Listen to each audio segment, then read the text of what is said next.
même si c'est un braquage aussi flagrant que la sanctification du franc CFA dans 14 pays de l'Afrique. Et c'est malgré la bêtise de la CEDEAO, malgré la bénédiction de l'Union africaine. Sincèrement, en tant qu'enfant du Sahel, je plains ces moutons qui ont fait un front commun contre Kémy Séba pour marcher dans les rangs du président Emmanuel Macron, comme la première génération de moutons dressés par les galons du général de Gaulle.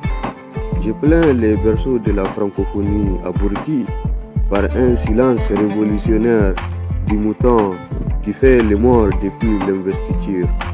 Je plains les berceaux de la francophonie évanouie et amnésique après une soirée meurtre et mystère orchestrée en 1999 par des politiciens qui ont semé le doute et la zizanie dans les tout premiers gouvernements démocratiquement élus par le peuple nigérien après 33 années d'indépendance et d'émancipation d'un pays dit des droits de l'homme.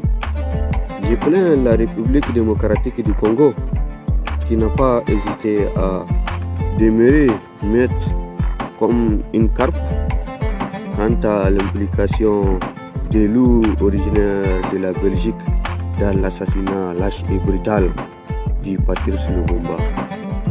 Je plains la Côte d'Ivoire bernée par un mouton économiste qui n'a jamais cessé de privilégier l'harmonie de l'économie d'un pays dit de droits de l'homme contre l'économie de toute l'Afrique de l'Ouest, tout comme les moutons gouverneurs de l'AOF après le soleil des indépendances.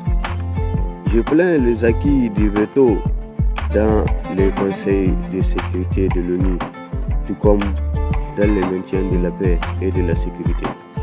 Je plains la condescendance et la décadence d'un pays dit de la liberté, d'un pays qui n'a pas hésité à offrir une balade à la France et à l'Europe pour écraser et léser la Libye en 2011.